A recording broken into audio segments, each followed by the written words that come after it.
আসসালামু আলাইকুম, ফারহান খান আপনাদের সবাইকে স্বাগতম। আমি এখন আছি রাশিয়ার রাজধানী মস্কোতে। আর মস্কোতে যে মেট্রো এরিয়াতে আছে সেটা হচ্ছে কিয়েভস্কায়া। তো কিয়েভস্কায়া অনেক বিখ্যাত একটা জায়গা আর ফেমাস একটা জায়গা। এই জায়গাটার নাম কিন্তু ইউক্রেনের রাজধানী আছে, ইউক্রেনের রাজধানী কিয়েভ। তো ওটার নাম অনুসারে এটা নামটা রাখা হয়। এটা হচ্ছে কিয়েভস্কায়া। আর আমার পাশে দেখতেছেন এটা হচ্ছে কিয়েভস্কায়া বাগজাল মানে হচ্ছে ট্রেন স্টেশন। তো এটা হচ্ছে ইন্টারসিটি ট্রেন স্টেশন। যুদ্ধের আগে এই ট্রেন স্টেশন থেকে এই মস্কো থেকে ইউক্রেনের রাজধানী কিয়েভ পর্যন্ত ডিরেক্ট ট্রেন সার্ভিস ছিল। তো মস্কোতে অনেকগুলো ইন্টারসিটি রেল স্টেশন আছে, অনেকগুলা, তার মধ্যে এটা একটা। তো আমি এই ভিডিওটা যে জন্য করা সেটা হচ্ছে আমি আপনাদেরকে এই মস্কোবা আমার এখান থেকে 100 মিটার দূরেই কিন্তু নদী আছে, মস্কোবা নদী। তো নদীর আমি রাতের দৃশ্য দেখাবো আর কি। তো নদীর পাড়ে যাব, চলুন দেখে আসি নদীর পানি জমে গেছে কিনা। আর আজকে ভালো শীত পড়তেছে, আশেপাশে বরফ নাই, -1 ডিগ্রি সেলসিয়াস আর অনেক বাতাস।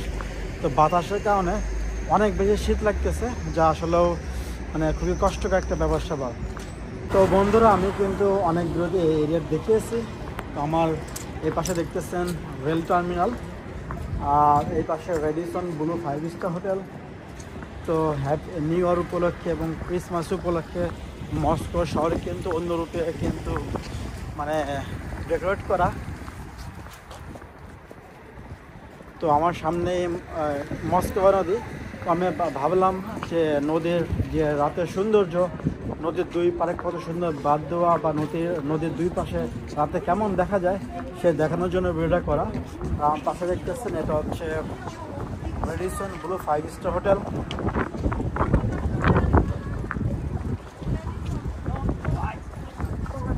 আর অনেক বাতাস, এখানে অনেক বাতাস। তো নদীর পাশে যে মনে হচ্ছে অনেক বেশি বাতাস হবে। জানি না নদীর পাশে কতক্ষণ স্টে করতে পারবো, বাট চেষ্টা করবো সর্বোচ্চ টাইম নদীর পাড়ে স্টে করার জন্য।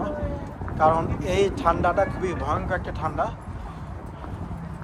যখন স্নোফল হয় তখন আসলে কোনো প্রবলেম হয় না, তখন অত বেশি বাতাস থাকে না। এখানে মেন প্রবলেম হচ্ছে বাতাসের কারণে কিন্তু কোনো একটা জায়গায় বাইরে বেশিক্ষণ সময় স্টে করা যায় না। তো আমি যেখান থেকে একটা ভিউ দেখাই আপনাদেরকে, ভালো লাগবে।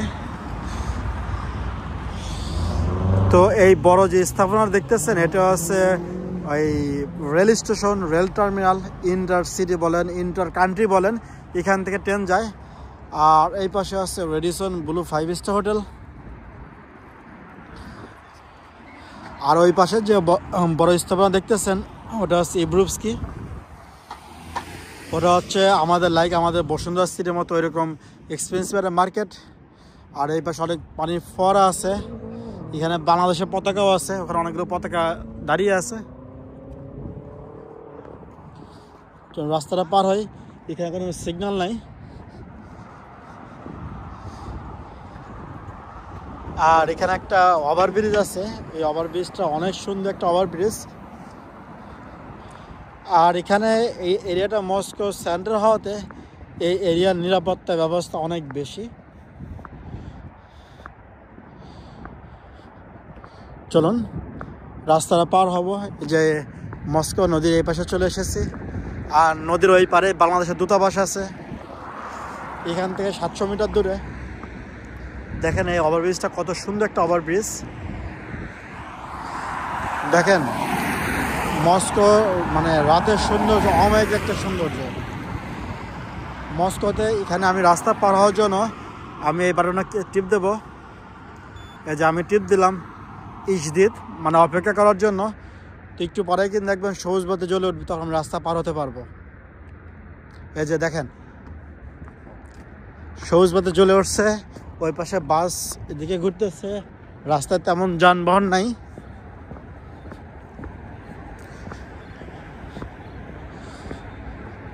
যেহেতু তাপমাত্রা কম, নদীর পানি এখনো জমে নাই, এই বছর মস্কোতে একদমই শীত কম পড়ছে। দেখেন এই সে মস্কোবা নদী, দেখুন কি অমায়িক একটা সৌন্দর্য। দেখেন ওই পাশে কালারফুল বিভিন্ন কালার, একটু দেখেন ওই পাশে কালারটা কিন্তু চেঞ্জ হয়, লাইটিং কালারটা একটু পর চেঞ্জ হয়, কালারফুল একটা লাইট দেখুন। অমাইক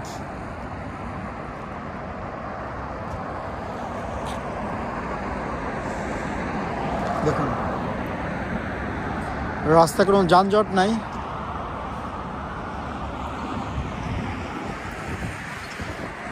তো বন্ধুরা নদীর পাশ দিয়ে একটু হাঁটি আর আপনার সাথে কথা বলি। তো আমার বাম পাশে হচ্ছে কিয়েভস্কায়া মেট্রো আর এই পাশে হচ্ছে মস্কোভা নদী। এখানে সামনে একটা পুলিশ আছে, গার্লফ্রেন্ড আছে, ডেটিং করতেছে।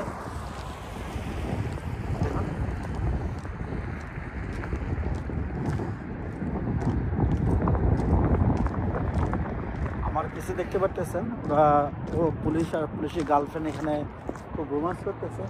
দেখেন এখানে কত সুন্দর। আর এই মস্কোভা নদী আমার এত বেশি ভালো লাগে যে বলার বাইরে, কারণ দেখেন এখানে অনেক সুন্দর, অনেক পুরু করে বাদ দেওয়া। আমি আপনাকে দেখাই, দেখুন দেখেন এখানে নদীটা পানি অনেক নিচু আর এখানে একদম বাদ দেওয়া, আর এখানে লাইটিং সেট করা আছে। তো এখানে উইন্টার ওই করে না, আর সামার এখানে শত শত ক্রুজ শিপ চলে। মানে মস্কোতে সামারে টুরিস্ট এত বেশি আনাগোনা হয় যে বলার বাইরে। এই নদীকে কেন্দ্র করে রাস্তার দুই পাশে ওয়ান ওয়ে রোড করা হয়েছে, আমাদের লাইক হাতিঝিলের মতো। এই পাশে আবার ওই পাশে কিন্তু রাস্তা আছে, অসাধারণ। দেখুন এখানে এই ঝোলার জায়গা আছে, একটু বসি।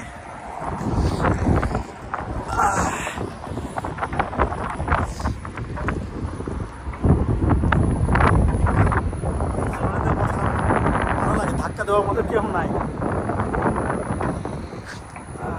একা একা তো ধাক্কাই করা যায় না, এটা কিন্তু অমায়িক, অসাধারণ।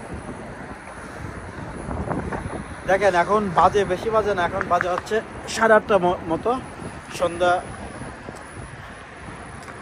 তো 8:30 মতো, বাট এখানে মানুষজন তেমন একটা নাই। যদি সামার হতো এখানে মধ্যরাত পর্যন্ত অনেক মানুষ থাকতো কিন্তু। আর দেখেন এখানে ইলেকট্রিক যে ভেহিকেলগুলো আছে, যাতে চার্জিং পয়েন্ট আছে, দেখেন চার্জিং পয়েন্ট। এই পাশে গাড়ি চার্জ করতেছে, এটা টেসলার। এই পাশে একটা গাড়ি চার্জিং করতেছে, এটা কোনটা, ট্যাক্সি জানি না এর টেসলা না কোন মডেলের, সম্ভবত এটাও, হ্যাঁ এটাও টেসলার ট্যাক্সি। এখানে চার্জিং পয়েন্ট, আর এটাতে এমনি গাড়ি। আর এখানে হচ্ছে বোট পয়েন্ট, এখানে সামারে অনেক ক্রুজ শিপ চলাচল করে। এখানে অনেক মধ্যরাত পর্যন্ত অনেক মানে ক্রুজ শিপের আনাগোনা থাকে আর কি। এখানে একটা ঘাট আছে, দেখেন দেখেন এখানে সাইন দেওয়া, এখানে রাশিয়ান ভাষায় লেখা আছে কিয়েভস্কি। আর এখানে কিন্তু বোটের কিনারে সাইন দেওয়া আছে, দেখেন এখানে অনেক বড় একটা ঘাট। দেখেন এখানে আছে বোট টার্মিনাল। সামারে এখানে একদম হাজার হাজার মানুষ থাকে, জাস্ট বোটে চলাচল অপেক্ষা থাকে। দেখেন ব্রিজটা কত সুন্দর দেখা যাচ্ছে।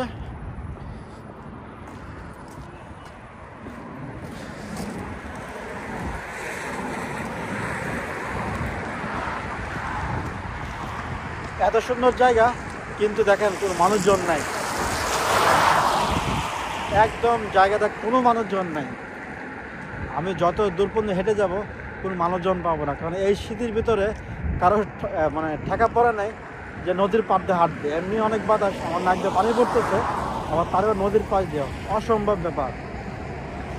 ঘাটে কোনো ক্রুজ শিপ নাই, মানুষজন নাই, কাউন্টারে মানুষ নাই, একদম ফাঁকা। দেখুন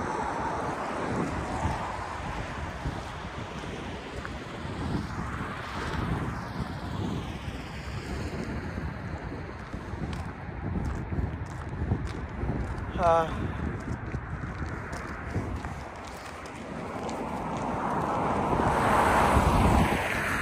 পাশে রাস্তা, বাম পাশে রাস্তা, ডান পাশে নদী। আর মস্কোতে যে কয়টা অভিজাত এলাকা আছে, লাইক আমাদের গুলশান, বনানী, উত্তরার মতো, তার ভিতরে এই কিয়েভস্কা একটা। এটা যেহেতু মস্কো সেন্টারে, তো সব কিছু অনেক আধুনিক। যেসব মানুষজন থাকে তাদের অনেক আয় ব্যয় বেশি, তারা এলিট লেভেলের মানুষ।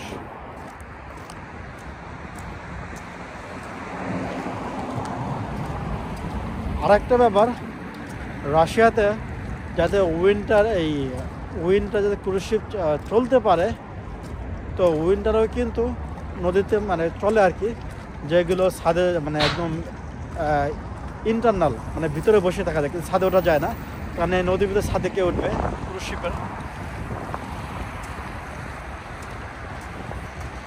দেখুন এখানে একটা ব্রিজ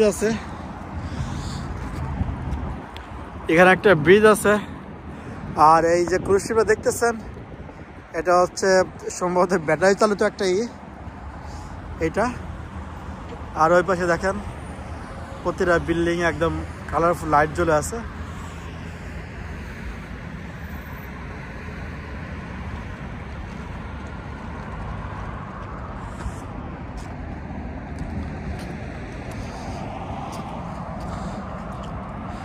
এখানে একটা ব্রিজ আছে, তো আমি ব্রিজে ওই পাশে যাব না। দেখেন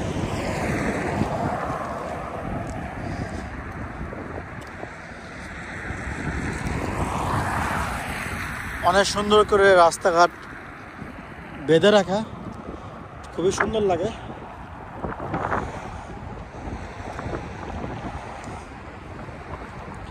তো এখানে জেব্রা ক্রসিং আছে, তো আমি জেব্রা ক্রসিং দিয়ে আমি রাস্তাটা পার হব। একটু দ্রুত হাঁটি, একটু পরে ক্রসিং পড়ে যাবে, কারণ নির্দিষ্ট টাইম আছে, ওই টাইমের মধ্যে রাস্তা পার হতে হবে।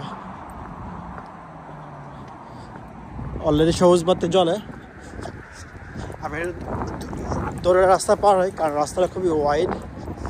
সবুজ বাতি জ্বলে আছে, এই যে বন্ধ হচ্ছে, চালু হচ্ছে, এখন টাইম শেষ।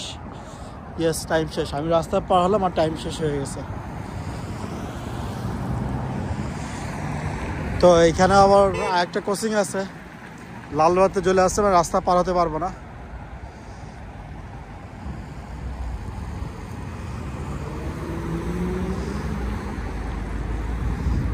দেখেন গাড়ি থামিয়ে আছে, ভাবছে আমি রাস্তা পার হব, বাট আমি রাস্তা পার হব না, কারণ লাল বাতি জল অবস্থা রাস্তা পার হওয়া যাবে না।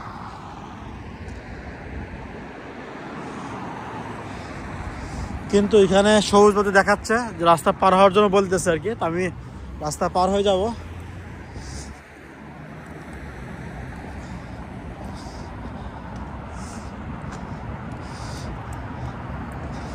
দেখুন রাস্তা কিন্তু তেমন একটা গাড়ির প্রেশার নাই।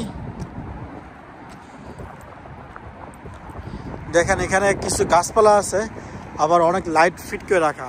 এগুলো এখন জ্বালায় না, এগুলো সামারের সময় সব কিছুই করে, কারণ এগুলো কে দেখবে সামারের সময় মানুষজন। এই দেখেন কত লাইট ফিট করে রাখছে। দেখেন এগুলো সব অনেক পুরাতন বিল্ডিং।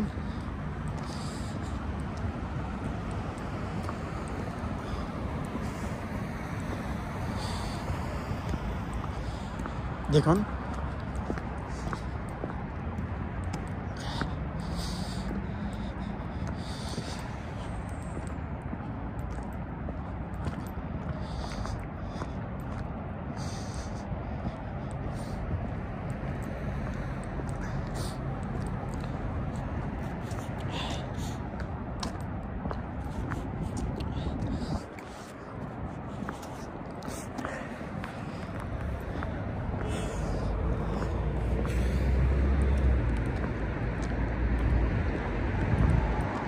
তো নদীর উপরে বেশি করে স্টে করতে পারলাম না, তার রিজন হচ্ছে অনেক বাতাসটা পুরো কথা বলতে এক হচ্ছে কষ্টকর, দুই হচ্ছে প্রচুর ঠান্ডা।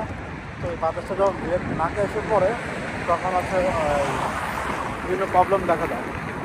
সেই জন্য আমি নদীর এদিক থেকে এই মার্কেট দিকে আসতেছি।